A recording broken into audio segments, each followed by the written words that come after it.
Assalamu alaikum, ladies and gentlemen. I hope all of you are doing great and welcome to all of you on my YouTube channel, Study Station. Ladies and gentlemen, today I'm here with you with an interesting and very informative topic. Basically, this topic is a roadmap for the students who want to gain some extra marks. This video is just for them. So before starting this video, I request to all of you, please subscribe my YouTube channel and press the bell icon. Here we go. Ladies and gentlemen, today the topic which we are going to discuss is very basic. It is a kind of roadmap. Means to say we will discuss about the syllabus and the paper pattern of 9th class. Actually, we will discuss the same topic of 4 classes, 9th, 10th, first year and second year. So we have taken start from the 9th class. तो 9th class का जो syllabus है और paper pattern, जहाँ पे बहुत से students गलती करते हैं या बहुत से स्टूडेंट्स को पता नहीं होता कि पेपर के अंदर किस किस तरह के क्वेश्चंस आने होते हैं। So this video is just for them, उनके लिए है। तो इस रोड मैप को फॉलो करके कम से कम वो अपनी एक तरतीब को जहन में रख के चल सकते हैं कि पेपर के अंदर ये वाली चीज़ें आनी होती हैं, और इसके ज़रिए वो एज्यूम भी कर सकते हैं कि वो कितने मार्क्स का पेपर कर सकते हैं और कौन कौन सी चीज़ें वो इजीली कवर कर सकते हैं।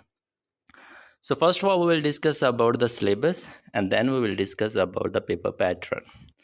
Syllabus is very basic thing. अगर ये आप नहीं भी पढ़ते या नहीं भी कवर करते, so it is not a big deal, क्योंकि बुक के अंदर जितनी भी चीज़ें होती हैं वो आपने कवर करनी ही होती हैं जी। If we talk about the 9th class, तो 9th क्लास के अंदर जी ये बुक के लिहाज से कुछ चीज़ें हैं जो कि आपने कवर करनी होती हैं। आपको पता है कि लास्ट ईयर जो है वो सिलेबस चेंज हो गया था, तो जो न्यू सिलेबस आया उसके अंदर टोटल 11 चैप्टर्स हैं। ये 11 चैप्टर्स के नेम्स हैं जी आपके सामने। So you can see the different colours writing. तो आपको ये जो रेड कलर की राइटिंग नज़र आ रही है, ये 2 पोइम्स हैं जी, डैफोडिल्स एंड इफ़। और लास्ट पे जो आपको चैप्टर नंबर 11 नज़र आ रहा है, ये एक 1 एक्ट प्ले है।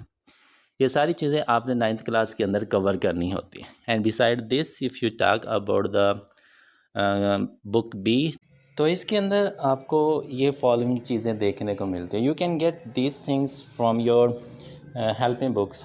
हेल्पिंग बुक्स के अंदर आपको ये चीज़ें इजीली मिल जाती हैं। तो सिलेबस के अंदर ये चीज़ें कौन कौन सी हैं? फर्स्ट आपका आता है जी लेटर्स। हेल्पिंग बुक के ऊपर आपके लेटर्स दिए गए होते हैं जी, और ये ऑलमोस्ट 15 होते हैं, 15 लेटर्स आपने याद करने होते हैं। Then comes the comprehension paragraphs. Comprehension paragraphs कह लें आपके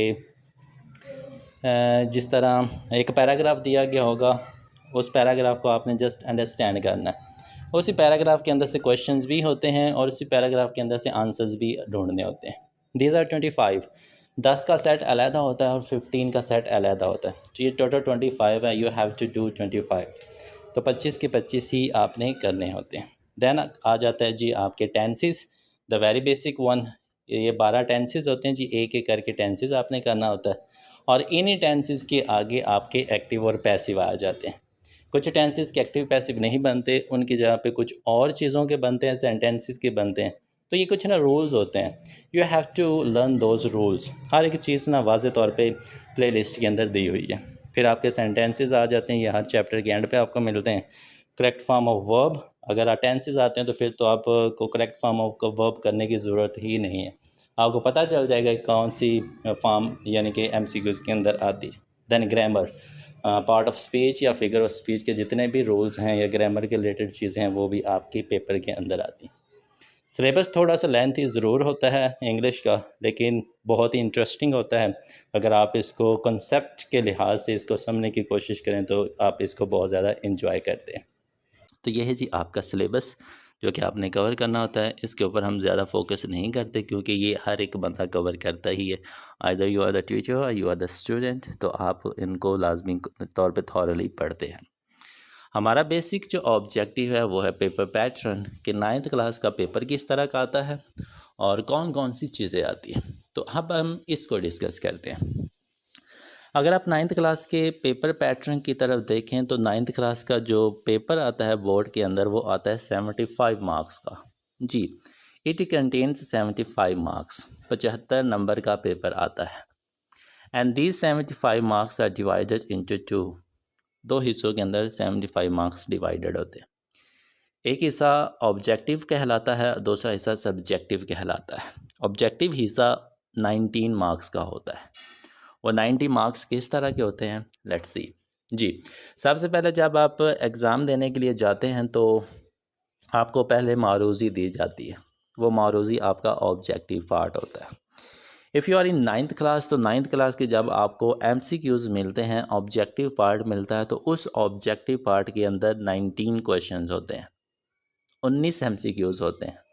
और वो 19 जो MCQs होते हैं वो 4 हिस्सों के अंदर डिवाइडेड होते हैं। उसके 4 पोर्शंस बने होते हैं। हर एक पोर्शन का अपना अपना नंबर हो, अपने अपने नंबर्स होते हैं, मार्क्स होते हैं। ठीक है जी, वो कौन कौन से हैं देखें। MCQs के अंदर सबसे जो पहला पार्ट होता है उसके अंदर आपको 5 क्वेश्चंस मिलते हैं, 5 MCQs मिलते हैं। और ये 5 MCQs जो होते हैं ये करेक्ट फॉर्म ऑफ वर्ब के अंदर से आते हैं। You know very well there are different forms of verb, first form, second form, third form, ing की फॉर्म, ses की फॉर्म। अगर आपने टेंसेस किए होते हैं तो ये फॉर्म्स करना आसान हो जाता है। अगर आपने नहीं किए हुए तो आपको मेरे यूट्यूब चैनल पे एक प्लेलिस्ट मिल जाएगी करेक्ट फॉर्म ऑफ वर्ब की, तो उसके अंदर हमने ना सारे रूल्स डिस्कस किए हैं। You must watch that video, that playlist. तो इंशाल्लाह जो 5 मार्क्स हैं वो आप इजीली कवर कर सकते हैं। तो जो करेक्ट फॉर्म ऑफ वर्ब के 5 क्वेश्चंस आते हैं और एक क्वेश्चन 1 मार्क्स का होता है। तो 5 नंबर के करेक्ट फॉर्म ऑफ वर्ब के क्वेश्चंस आते हैं, MCQs आते हैं। जब आप ये 5 क्वेश्चंस कर लेते हैं तो फिर नीचे पार्ट 2 स्टार्ट हो जाता है। पार्ट 2 के अंदर आपको 4 क्वेश्चंस आते हैं। ये 4 क्वेश्चंस बच्चे आपने करने होते हैं करेक्ट स्पेलिंग के। जितने भी आप चैप्टर्स पढ़ते हो 9th क्लास के अंदर, उसके अंदर हर एक स्पेलिंग बोल्ड करके लिखा होता है। कुछ यानी कि जो डिफ़िकल्ट वर्ड्स होते हैं ना वो बोल्ड करके लिखे होते हैं। उन्हीं बोल्ड वर्ड्स में से आपके पेपर के अंदर आते हैं। और अगर हेल्पिंग बुक की बात करें तो हेल्पिंग बुक के एंड पे जो चैप्टर्स है उसके एंड पे भी कुछ करेक्ट स्पेलिंग दिए होते हैं, उसके अंदर से भी आ जाते हैं। अब इन्होंने ये एक अच्छा काम किया 9th क्लास के अंदर कि इन्होंने इस दफ़ा डिवीजन कर दिया। आपको बताया कि टोटल 11 चैप्टर्स हैं। 1 to 6 जो चैप्टर्स हैं 2 क्वेश्चंस इसमें से आने होते हैं और 7 to 11 2 क्वेश्चंस इसके अंदर से आने होते हैं।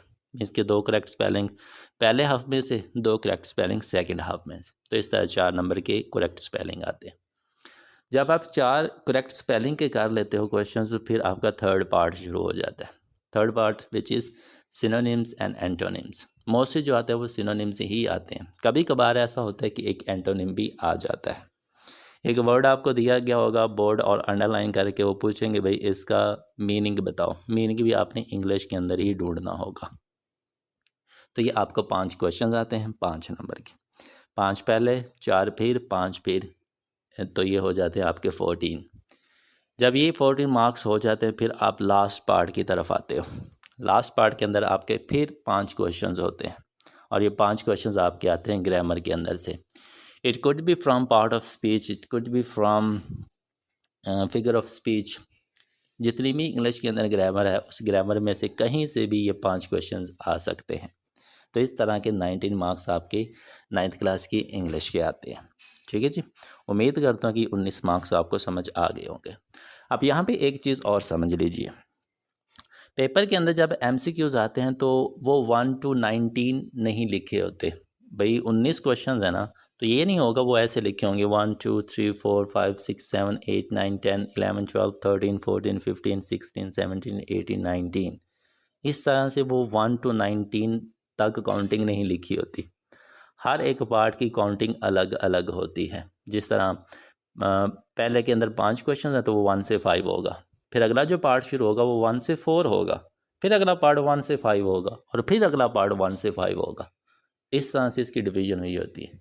अब यहाँ पे मसला स्टूडेंट ये क्रिएट करते हैं कि एंड पे जो आंसर शीट होती है उस पर 19 मार्क्स सीधे लिखे होते हैं।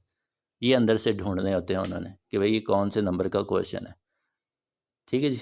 तो ये ना थोड़ा सा ध्यान से इस चीज़ को फिल किया करें, बहुत से स्टूडेंट्स में गड़बड़ कर देते हैं। तो ये जी 19 मार्क्स। अब हम बात करते हैं जी लास्ट सब्जेक्टिव पार्ट की। सब्जेक्टिव पार्ट के अंदर 56 मार्क्स होते हैं, 56 मार्क्स होते हैं। वो 56 मार्क्स किस तरह से आते हैं मैं आपको समझा देता हूँ जी। 56 मार्क्स जो होते हैं वो दो हिस्सों में डिवाइड होते हैं, section 1 and section 2। Try to understand. जब आप पेपर देने बैठें तो इन सेक्शंस को भी लाजमी तौर पे लिखा करें, ये आपकी पेपर प्रेजेंटेशंस के लिए बहुत फ़ायदा मंद होते हैं। तो सेक्शन 1 के अंदर जस्ट आपके क्वेश्चन आंसर होते हैं, और जो क्वेश्चन आंसर स्टार्ट होते हैं वो क्वेश्चन नंबर 2 से होते हैं। जो आपका ऑब्जेक्टिव पार्ट था that was question number 1 and here you take start from question number 2। तो जैसे ही आप सब्जेक्टिव पार्ट शुरू करते हैं वो आपका क्वेश्चन नंबर 2 बन जाता है। क्वेश्चन नंबर 2 के अंदर फिर आपको दो पार्ट्स मिलते हैं, पार्ट 1 एंड पार्ट 2। दोनों पार्ट्स जो होते हैं वो रिलेटेड टू क्वेश्चन आंसर ही होते हैं। किस तरह से देखें, पार्ट 1 के अंदर आंसर द फॉलोइंग क्वेश्चंस। ये जो आंसर द फॉलोइंग क्वेश्चंस है ना, ये सारे चैप्टर्स और पोइम के अंदर से आते हैं। टोटल 11 चैप्टर्स हैं, उसमें से 2 पोइम्स हैं, एक प्ले है। प्ले का निकाल के बाकी जितने भी चैप्टर्स बनते हैं, either they are the chapters or poems, वो चाहे नज़म है चाहे हिस्सा नसर है, उसके अंदर से आपको 5 क्वेश्चंस आते हैं। टोटल 5 क्वेश्चंस आते हैं, और उन 5 क्वेश्चंस में से आपने जस्ट 3 क्वेश्चंस करने होते हैं, और एक क्वेश्चन 2 मार्क्स का होता है। इट मीन्स कि वो 6 मार्क्स के आपके क्वेश्चंस आएंगे चैप्टर्स के अंदर से या पोएम्स के अंदर से। अब यहाँ पे थोड़ी सी ज़्यादती ज़रूर है कि 10 चैप्टर्स हैं, 10 चैप्टर्स में से 5 क्वेश्चंस आने होते हैं, मीन्स कि 2 चैप्टर में से एक क्वेश्चन। तो फिर बच्चे इतने ज़्यादा मेहनत करके उनको याद करते हैं। खैर जी, क्या कह सकते हैं, जो पैटर्न है उसको तो हमने फॉलो करना ही है। तो चैप्टर्स के अंदर से 6 मार्क्स के क्वेश्चन आते हैं। फिर पार्ट 2 शुरू होता है जी। पार्ट 2 के अंदर बच्चे 2 क्वेश्चंस आते हैं, और ये जो 2 क्वेश्चंस आते हैं वो आपके 1 act play the dear departed के अंदर से आते हैं। 2 सवाल आते हैं, 2 में से आपने एक करना होता है, और एक सवाल 4 मार्क्स का होता है। इस तरह 10 मार्क्स के आपके क्वेश्चन आंसर आते हैं सेक्शन नंबर 1 के अंदर। जैसे ही क्वेश्चन आंसर ख़त्म होते हैं तो आपका सेक्शन 2 स्टार्ट हो जाता है, and section 2 starts with question number 3। Question number 3 के साथ सेक्शन 2 स्टार्ट होता है, और इस क्वेश्चन के अंदर आपने ट्रांसलेशन लिखनी होती है। जो आपने चैप्टर्स पढ़े हैं ना, इसके अंदर से आप पोएम्स भी निकाल देते हैं, 1 एक्ट प्ले भी निकाल देते हैं, 3 चैप्टर्स आप अंदर से निकाल देते हैं। बाकी के जो 8 चैप्टर्स रह जाते हैं उनकी ट्रांसलेशन तर्जुमे की मैं बात कर रहा हूँ। 8 चैप्टर्स के अंदर से 3 पैराग्राफ्स आने होते हैं 9th क्लास के अंदर। उन 3 पैराग्राफ्स में से 2 पैराग्राफ्स की आपने ट्रांसलेशन करनी होती है। एक पैराग्राफ 4 मार्क्स का होता है। इस तरह 8 मार्क्स की आपकी ट्रांसलेशन आती है। ठीक है, 10 नंबर के क्वेश्चंस, 8 नंबर की ट्रांसलेशन, ये हो गए आपके 18 मार्क्स। जब आप ट्रांसलेशन कर लेते हैं फिर आपका नेक्स्ट क्वेश्चन शुरू होता है, क्वेश्चन नंबर 4। क्वेश्चन नंबर 4 के अंदर आपने लिखनी होती है समरी। ये समरी जो आती है बच्चे, ये आती है आपकी पोएम्स के अंदर से। जैसे कि आपको स्टार्ट के अंदर बताया कि 9th क्लास के अंदर 2 पोएम्स हैं, एक इफ़ और दूसरी डैफोडिल्स। ये दोनों पोएम्स की हेल्पिंग बुक के ऊपर एक समरी दी होती है, एक एवरेज दी होती है, एक स्टैंडर्ड दी होती है। आप दोनों में से ही कोई भी कर सकते हैं। ये जो समरी वाले पोर्शंस है ये सारे हमने डिटेल के साथ डिस्कस किए हुए हैं, चैप्टर्स भी और प्ले भी है जी। एक समरी आती होती है, चाहे वो डैफोडिल्स आ जाए चाहे वो इफ़ की आ जाए, वो समरी आपने लिखनी होती है, और वो एक समरी के मार्क्स होते हैं 5।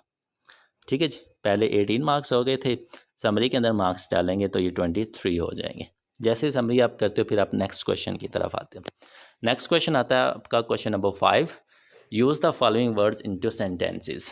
कुछ वर्ड्स आएंगे जी, फ्रेजेस भी आ सकते हैं, तो उन वर्ड्स के आपने जुमले बनाने होते हैं।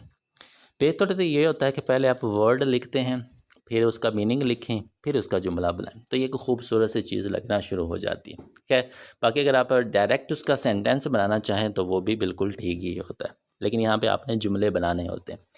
ये जुमले कितने आते हैं? बेसिकली आपको 8 वर्ड्स आते हैं। उन 8 वर्ड्स में से 5 वर्ड्स के आपने जुमले बनाने होते हैं, और एक वर्ड एक जुमला 1 नंबर का होता है, तो 5 मार्क्स के आपको सेंटेंसेस भी आते हैं। पहले हमारे हो गए थे 23 मार्क्स, जब सेंटेंसेस के 5 मार्क्स करते हैं ये हो जाते हैं 28 मार्क्स। 28 मार्क्स हो जाते हैं जी हमारे क्वेश्चन नंबर 5 तक। फिर आता है आपका question number 6, write a letter. 9th class की इंग्लिश हेल्पिंग बुक के अंदर 14 to 15 लेटर्स दिए होते हैं, वो बच्चों ने याद करने होते हैं और पूरे एक मेथड के साथ याद करना होता है। तो पेपर के अंदर उन 15 लेटर्स में से एक लेटर आता है, इसके अंदर आपको चॉइस नहीं मिलती, ना समरी के अंदर ना लेटर के अंदर। तो वो जो एक लेटर आता है वो आपने करना होता है। अगर आप अकॉर्डिंग टू मेथड लिख रहे हैं तो आपके कंप्लीट मार्क्स आ जाते हैं, और लेटर जब मुकम्मल लिख लेते हैं तो आपको 8 मार्क्स मिलते हैं। ठीक है जी, एक ही लेटर होता है और वो 8 मार्क्स का होता है, और वो एक ही लेटर आपने करना होता है। तो पीछे हमारे हो गए थे 28 मार्क्स, 8 मार्क्स का आप करें लेटर तो ये हो जाएंगे आपके 36 मार्क्स। तो क्वेश्चन नंबर 6 तक आपके 36 मार्क्स हो जाते हैं। जैसे आप 36 मार्क्स कवर करते हैं, फिर आपका आ जाता है क्वेश्चन नंबर 7। क्वेश्चन नंबर 7 के अंदर आपको एक कॉम्प्रीहेंशन पैराग्राफ दिया गया होता है। एक पैराग्राफ दिया गया होगा, उस पैराग्राफ से कुछ क्वेश्चंस आएंगे, उन क्वेश्चंस के जवाब भी उस पैराग्राफ के अंदर दिए होते हैं। आपने सिर्फ अपनी जहन को यूज़ करके उसके अंदर से आंसर निकालने होते हैं। कुछ बच्चे हेल्पिंग बुक से इस कॉम्प्रीहेंशन पैराग्राफ्स के क्वेश्चन आंसर याद कर लेते हैं, जो कि बहुत अच्छी बात है, फिर आंसर देना आसान हो जाता है। कुछ सिर्फ अंदर से आंसर्स को ढूंढ लेते हैं। It is totally up to you कि आप किस तरह से इसको टैकल करते हैं। लेकिन एक ही पैराग्राफ आता है, उसके 5 से 6 क्वेश्चन आते हैं, वो आपने सारे करने होते हैं, और एक कॉम्प्रीहेंशन के 10 मार्क्स होते हैं। ठीक है जी, तो ये आपके हो जाते हैं 36 पहले थे, 10 मार्क्स की कॉम्प्रीहेंशन पैराग्राफ, तो ये आपके 46 मार्क्स हो जाते हैं। जैसे 46 मार्क्स होते हैं तो आपका नेक्स्ट क्वेश्चन आता है क्वेश्चन नंबर 8।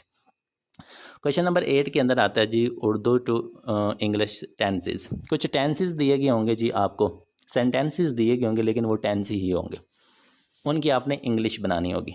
जुमले दिए गए होंगे उर्दू के अंदर, आपने उनको इंग्लिश में कन्वर्ट करना है, तब ही कर सकते हैं जब आपको टेंसेस की पहचान का पता होगा। तो यहाँ पे आपको थोड़ी सी आसानी ज़रूर होती है, क्योंकि 8 को सेंटेंस दिए गए होते हैं, आपने 5 करने होते हैं, 3 की आपको चॉइस मिलती है, और एक सेंटेंस 1 नंबर का होता है। तो 5 नंबर के जो मार्क्स, 5 मार्क्स का जो क्वेश्चन है वो टेंस के अंदर से आता है। पीछे हो गए तो हमारे 46 मार्क्स, 5 नंबर आपके आते हैं टेंसेस के अंदर से, तो ये 51 मार्क्स हो जाते हैं। जैसे 51 मार्क्स होते हैं, आप आते हैं अपने लास्ट क्वेश्चन की तरफ, जो कि आता है एक्टिव और पैसिव वॉइस के अंदर से। 5 इंग्लिश के अंदर सेंटेंसेस होते हैं, आपने उनको इंग्लिश के अंदर ही चेंज करना होता है उनकी वॉइस को। ये कुछ रूल्स होते हैं एक्टिव और पैसिव के, इसकी तमाम वीडियोस हमने बनाई हुई हैं, वो आप लाजमी देख लीजिएगा। तो ये भी 5 मार्क्स के आते हैं, इसके अंदर आपको चॉइस नहीं मिलती, ये याद रखिएगा। 5 ही आते हैं, 5 ही आपने करने होते हैं, और एक सेंटेंस 1 नंबर का होता है। तो पीछे हमारे 51 मार्क्स थे, और 5 मार्क्स ये डालेंगे तो ये 56 मार्क्स हो जाएंगे।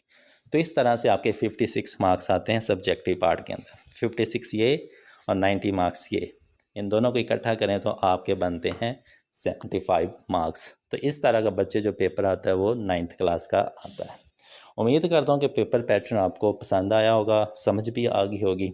और आपको एक और चीज़ बताता चलूँ कि जितनी भी चीज़ें मैंने आपको बता दी है सिलेबस के रिलेटेड, जो जो चीज़ें आनी, हर एक चीज़ की एक अलग से प्लेलिस्ट हमारे यूट्यूब चैनल पे पड़ी हुई है। जिस चीज़ की आप लोगों को ना समझ आए, वो प्लेलिस्ट ओपन करके उस चीज़ को समझ सकते हैं। तो यह आपके लिए एक आसान सी बात है। ठीक है जी, तो उम्मीद करता हूँ कि आपको वीडियो पसंद आई होगी। इंशाल्लाह नेक्स्ट आपसे मुलाकात होगी नेक्स्ट क्लास की सिलेबस के रिलेटेड। तो तब तक के लिए खुदा हाफिज़, दुआ में याद रखिएगा। Have a nice day to all of you.